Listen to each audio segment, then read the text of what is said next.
నమస్తే, welcome to Suman TV. అయితే బరువు అధికంగా పెరిగిపోతున్నారా? చిన్న వాళ్ళ నుంచి పెద్దవాళ్ళ వరకు ఏజ్ డిఫరెన్స్ అనేది ఎవరికి లేదు. అందరూ కూడా అధికంగా బరువు పెరిగిపోతున్నారు. మరి దీనికి కారణాలు ఏంటో తెలుసుకోవడానికి ప్రస్తుతం నాతో పాటు ఉన్నారు చేతన్ గారు, డాక్టర్ చేతన్ గారు. మాట్లాడి తెలుసుకుందాం. నమస్తే సార్. నమస్తే మేడం. సార్, నేను చెప్పినట్లే బరువు అనేది చాలా మందికి సమస్యగా మారిపోయింది.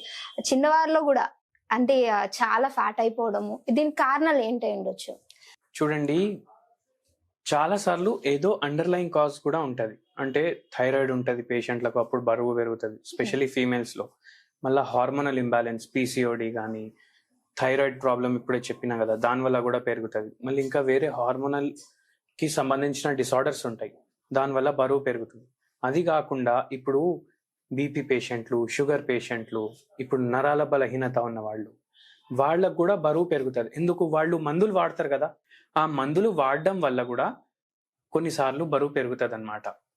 అచ్చా సరే, ఇప్పుడు ఇవన్నీ ఏం లేవు అనుకోండి, అయినా బరువు పెరుగుతుంది, తగ్గట్లేదు. దానికి ఏం అర్థం వస్తుంది? మన బాడీకి ఎంత అవసరం ఉంది, మనం దానికన్నా ఎక్కువ కన్జ్యూమ్ చేస్తున్నాం. మన బాడీకి ఎంత అవసరమో దానికన్నా ఎక్కువ కన్జ్యూమ్ చేస్తేనే మన బరువు పెరుగుతుంది ఆ టైంలో. ఓకే. అయితే ఇవి కొన్ని కారణాలు. మళ్ళీ ఇంపార్టెంట్ ఇంకా ఏంది, ఇప్పుడు కొద్దిగా తింటే మనకు ఆకలి అవుతుంది, మనం ఆపుకోలేం. అయితే మనం ఫిజికల్ యాక్టివిటీ కూడా చేయట్లేదు మనం. అంటే మనం ఫిజికల్ యాక్టివిటీ పెంచుకుంటే కూడా మనకు బరువు కంట్రోల్లో ఉండొచ్చు. సో ఫిజికల్ యాక్టివిటీ ఉండకపోవడం, ఎక్కువ ఎంత అవసరం దానికన్నా ఎక్కువ మన బాడీ కన్జ్యూమ్ చేయడం. మళ్ళీ దాని తర్వాత స్లీప్ కూడా ఒక వెరీ ఇంపార్టెంట్ ఇష్యూ. స్లీప్ కూడా సరిగా లేకపోతే బరువు పెరుగుతాం. డాక్టర్ గారు, అయితే బాడీలో ఫ్యాట్ ఏది ఎక్కువగా తొందరగా పెరుగుతుంది? ఒకవేళ తగ్గించాలన్నప్పుడు ఎక్సర్సైజ్ చేసినప్పుడు ఏది తొందరగా తగ్గుతుంది? ఇప్పుడు ఎప్పుడైతే వెయిట్ పెరుగుతాం కదా, కొందరికి ఫేస్ ఈ చీక్స్ ఉంటాయి కదా, అవి అక్కడ ఫ్యాట్ అక్యుములేషన్ ఎక్కువ ఉంటుంది. కొందరికి పొట్ట పైన ఉంటుంది, కొందరికి బటక్స్ ఏరియాలో ఉంటాయి. ప్రతి పేషెంట్ ఎవరికైతే బరువు పెరుగుతుంది కదా, ఇప్పుడు మన దగ్గర చాలా మంది పర్సన్ ని బట్టి జెనెటిక్స్ ని బట్టి ఉంటది. సో ఇండియన్స్ లో మనకు ఎక్కువ ఈ పొట్ట రీజన్ లో బెల్లీ ఫ్యాట్ అంటారు కదా, అది ఎక్కువ పెరుగుతుంది. మళ్ళీ బటక్స్ రీజన్ లో, థైస్ రీజన్స్ లో పెరుగుతుంది. అండ్ ఇప్పుడు తగ్గేటప్పుడు కూడా అట్లనే. సో కొందరికి ఫేస్ పైన ఉన్న ఫ్యాట్ ఫస్ట్ పోతుంది, కొందరికి థైస్ మీద ఉన్న ఫ్యాట్ పోతుంది. సో పేషెంట్ టు పేషెంట్ అది చేంజ్ అయితేనే ఉంటది.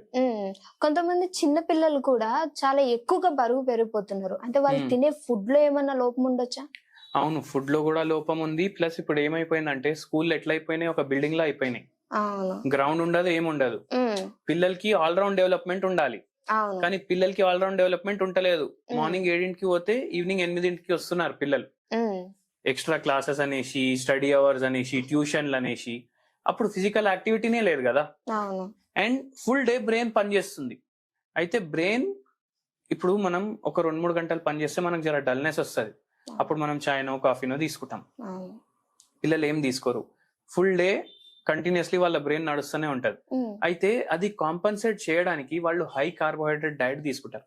చాక్లెట్లు తింటారు, బిస్కెట్లు తింటారు, మళ్ళీ చిప్స్లు, జంక్ ఫుడ్ ఇవన్నీ తింటారు. ఎందుకంటే మైండ్ అడుగుతుంది అట్లా, మళ్ళీ నేను యాక్టివ్ అవ్వాలంటే ఇవి ఇవ్వండి అనేసి. సో అవి కొన్ని కారణాలు. మళ్ళీ పిల్లల్లో కూడా థైరాయిడ్ కేసులు పెరుగుతున్నాయి. మళ్ళీ ఎప్పుడైతే స్కూల్లోనే అమ్మాయిలు ఉంటారు కదా 13 years కి 12 years కి, అప్పుడే వాళ్ళకి పీసీఓడి వస్తుంది. అయితే ఈ కారణాల వల్ల వాళ్ళకి వెయిట్ పెరుగుతుంది. ఓకే. అంటే ఇప్పుడు మీరు అన్నారు థైరాయిడ్ అని, అంటే బరువు పెరిగిన తర్వాత థైరాయిడ్ వస్తుందా, లేదా థైరాయిడ్ వచ్చాక మనుషులు బరువు పెరుగుతారా? థైరాయిడ్ వచ్చినాక బరువు పెరుగుతారు, కానీ ఆల్రెడీ బరువు ఎక్కువ ఉన్న వాళ్ళు కూడా వాళ్ళు ప్రోన్ ఉంటారు థైరాయిడ్ ప్రాబ్లమ్స్ కి, పీసీఓడికి, మళ్ళీ డయాబెటీస్ కి. అంటే బరువు వల్ల ఎన్నో రోగాలు వస్తాయి మనిషికి. అందుకే బరువు కంట్రోల్లో పెట్టుకోవాలని అంటారు. కానీ అందరూ బరువు హెల్దీగా ఉండాలి అనేసి తగ్గాలి అని అనుకోరు. ఎవరైనా ఇప్పుడు దావత్ పోతే అరే ఏంది లావు అయిపోయినావు అట్లా చెప్తారు కదా. అట్లా చెప్పినప్పుడు అరే నేను లావు కనిపిస్తున్నాను అనేసి బరువు తగ్గాలనుకుంటారు.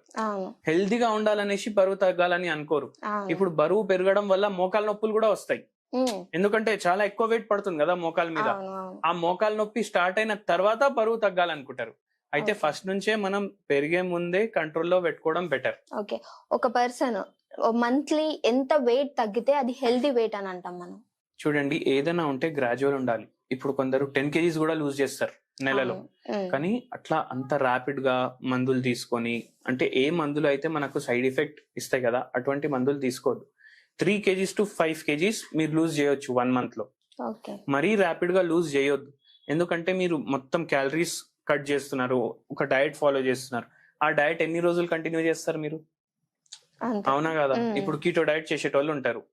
కీటో డయట్ లో కార్బోహైడ్రేట్లు ఉండవు, కానీ బాడీకి కార్బోహైడ్రేట్స్ కూడా అవసరం, ఫ్యాట్స్ కూడా అవసరం, ప్రోటీన్స్ కూడా అవసరం. బ్యాలెన్స్ డయట్ అంటారు దాన్ని. అన్ని ఉండాలి ఆ డయట్ లో. కానీ మనం ఏం చేస్తాం, ఏదో మ్యాక్రో న్యూట్రియంట్ ని తగ్గిస్తాం. అట్లా తగ్గించి మనం ఎన్ని రోజులు తింటాం? అది వారం, 10 రోజులు, 2-3 నెలలు, దానికన్నా ఎక్కువ మనం తినలేం. సో గ్రాడ్యువల్ గా హెల్దీ వెయిట్ లాస్ చేసుకోవాలి. అయితే హోమియోపతి మెడిసిన్స్ దీంట్లో చాలా హెల్ప్ చేస్తాయి అన్నమాట. మనం పేషెంట్ కి ఒక డైట్ ఇస్తాము, బ్యాలెన్స్ డైట్, మళ్ళీ దాంతో పాటు హోమియోపతి మెడిసిన్స్ ఇస్తాము. అయితే gradual and permanent weight loss అవుతుంది పేషెంట్ కి. తీసుకునే ఫుడ్ మనకి ఎంత వరకు యూజ్ అవుతుంది అంటారు దీనికి? తీసుకునే ఫుడ్ అంటే మనం ఇప్పుడు డైట్ తీసుకుంటున్నప్పుడు కొంత ఫుడ్ తీసుకుంటాము, కొంతమంది కొంత లాస్ చేసేస్తూ ఉంటారు. దీని వల్ల వాళ్ళకి ఫర్దర్ గా ఫ్యూచర్ లో ఏమైనా ఇబ్బందులు, ప్రాబ్లమ్స్ ఏమైనా వస్తాయా? అవును, ఇప్పుడు హోమియోస్టాసిస్ అనే ఉంటది బాడీలో. అంటే మొత్తం బాడీ కరెక్ట్ గా పనిచేస్తుందా, చేయట్లేదా. ఇప్పుడు మనం ర్యాపిడ్ గా వెయిట్ లాస్ చేసినాం అనుకోండి, అప్పుడు ఏమైతుంది, ఆ హోమియోస్టాసిస్ డిస్టర్బ్ అవుతుంది. దాంతో బాడీలో మల్టిపల్ ఫంక్షన్స్ డిస్టర్బ్ అవుతాయి. ఇప్పుడు ఏదైనా వెయిట్ లాస్ డైట్ స్టార్ట్ చేసిన వాళ్ళు స్టార్టింగ్ లోనే చెప్తారు మాకు కాన్స్టిపేషన్ స్టార్ట్ అవుతుంది అనేసి. అయితే దాని అర్థమైంది బాడీలో చేంజెస్ వస్తున్నాయి. ఎటువంటి చేంజ్ రాకుండా మనం వెయిట్ లాస్ చేసుకోవాలి. ఓకే డాక్టర్, అట్లా. థ్యాంక్ యూ డాక్టర్ గారు. థ్యాంక్ యూ అండి.